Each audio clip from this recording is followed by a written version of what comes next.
रामपुर शहर में किशन नाम का एक गरीब मजदूर अपनी पत्नी और बच्चों के साथ एक कच्चे घर में रहता था। उसका घर पुरानी लकड़ी और टाट से बना हुआ था, जो सर्दी और बारिश से बचने के लिए पर्याप्त नहीं था।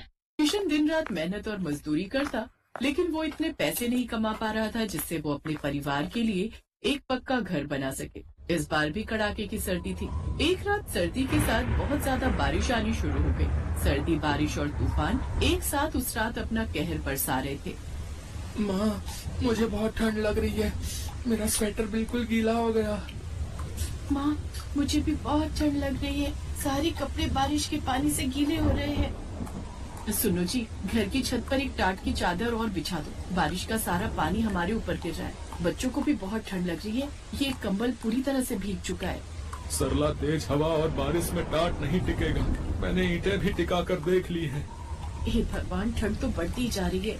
मैं थोड़ी आग जला देता हूँ।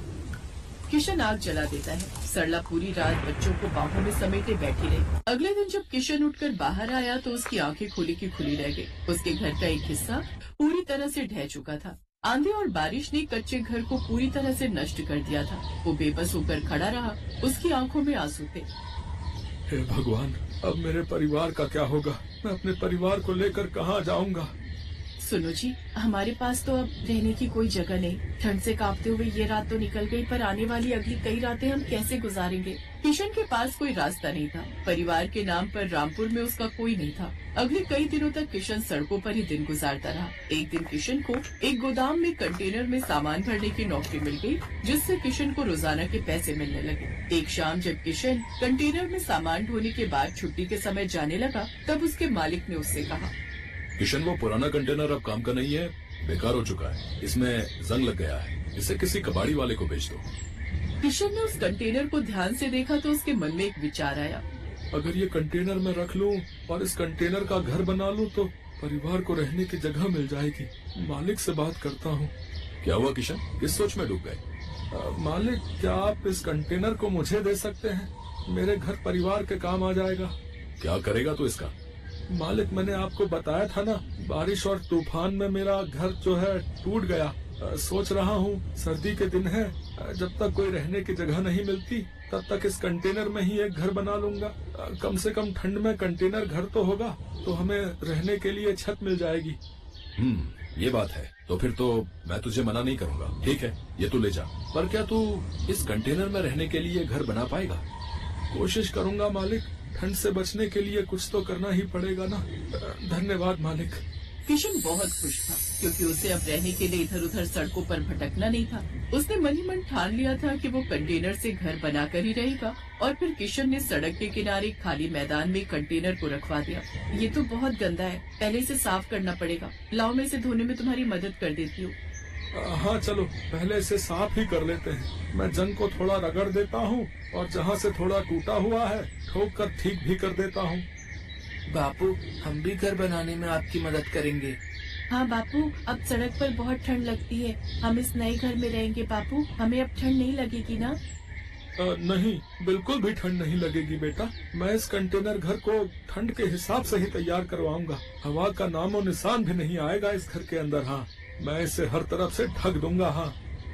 किशन ने कंटेनर को साफ किया, लोहे की जंग को रगड़कर हटाया। उसने पेंट का एक डिब्बा लिया और पूरे कंटेनर को पेंट कर दिया और एक कबाड़ी वाले से कुछ बेकार लकड़ी के टुकड़े खरीद लिए और उन्हीं से उसने कटिंग करके लकड़ी के दरवाजे और खिड़की बना दी। छत बनाने के लिए पुराने टिन और प्लास्टिक की शीट्स का इस्तेमाल किया ताकि बारिश का पानी अंदर ना सके। पुरानी बोरी, कपड़ों और टाट को दीवारों के अंदर फिट कर दिया ताकि ठंडी हवा ना सके।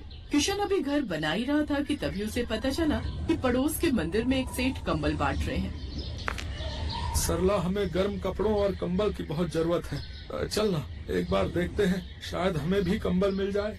हाँ ठीक है, चलो चलते हैं, क्योंकि यहाँ बिछाने के लिए हमें चादर और कंबल की जरूरत पड़ेगी, जो हमारे पास नहीं है। सरला और किशन मंदिर की सीढ़ियों के पास पहुँचे तो सेठ भी सभी गरीबों में कंबल बांट रहे थे। किशन भी सरला के साथ लाइन में खड़ा हो गया। अभी किशन कंबल लेने ही लगा था कि तभी उसका मालिक, जहाँ पर वो काम करता था, आ जाता है। नमस्ते सेठ जी, कैसे हैं आप? सही है, पुण्य का काम हो रहा है। सोच रहा हूँ मैं भी इस बार ठंड में थोड़े कंबल बांट दूं। हाँ हाँ, बिल्कुल बिल्कुल। अभी तो मकर संक्रांति आ रही है, उस पर भी मैंने पहले से ही सोच लिया है कि कुछ न कुछ दान जरूर करूंगा। इसी बहाने भगवान से जुड़े रहने का अवसर प्राप्त होता है भाई, और किसी न किसी की मदद भी हो जाती है। अरे किशन, तू और यहाँ पर तेरा कंटेनर घर बन गया क्या? जी मालिक, तैयार तो हो गया है, पर बिछाने और ओढ़ने के लिए कोई गर्म चादर या कंबल नहीं था। सुना कि मंदिर में ये सेठ जी कंबल बांट रहे हैं, तो वही लेने आए थे। तुम इसे जानते हो सतीश? हाँ सेठ जी, मेरे गोदाम में ही नौकरी करता है। एक कंटेनर बहुत खराब था, इसने बोला कि ये उसका घर बना लेगा। बहुत बढ़िया बात है, कंटेनर का घर। अगर तुम बुरा ना मानो तो क्या तुम हमें दिखा सकते हो किशन? जी जी सेठ जी, जरूर, वहाँ उस तरफ। सेठ और किशन का मालिक जब कंटेनर के घर को देखते हैं तो दोनों हैरान रह जाते हैं। किशन की काबिलियत की वो दोनों बहुत तारीफ करते हैं। किशन बेटा, सचमुच तुमने ये कंटेनर का घर बनाकर बहुत अद्भुत काम किया है। मेरे मन में तो एक विचार आ रहा है, सतीश अगर तुम साथ दो तो।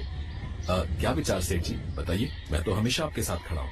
मैं सोच रहा हूँ क्यों ना हम एक ऐसी फैक्ट्री लगाएं जहाँ पर कंटेनर के बने घर मिले। जिन लोगों के पास रहने के लिए घर नहीं होता, वो इन कंटेनर के घरों में रहकर आराम से अपनी परेशानी दूर कर सकते हैं। बस हमें और तुम्हें उस कंटेनर के घर का दाम तय करना है। और हाँ, कंटेनर के घर बनाने का सारा दिमाग हमारे किशन का होगा। किशन भी इस काम में हमारा पार्टनर बनेगा। ये तो बहुत बढ़िया विचार है सेठ जी, नेक काम में देरी कैसी। हम इस प्रोजेक्ट पर काम करना शुरू कर देते हैं। किशन के हुनर ने उसे नई दिशा दी। सेठ और उसके मालिक के साथ मिलकर उसने कंटेनर के घर बनाने का काम शुरू किया, जिसके लिए उसे अच्छी पेमेंट मिला करती थी, क्योंकि अब वो उनका पार्टनर बन गया था। किशन इन सब के लिए भगवान को धन्यवाद कहता है। किशन में एक खासियत थी, वो भले ही आज अमीर बन गया था, पर उसने बहुत से गरीबों को ठंड में कंटेनर घर मुफ्त में बांटे। और किशन ने कंटेनर घर में ही एक साथ बहुत से लोगों के रहने की सुख सुविधाएं भी देनी शुरू कर दी, क्योंकि वो जानता था कि गरीबों का दुख क्या होता है।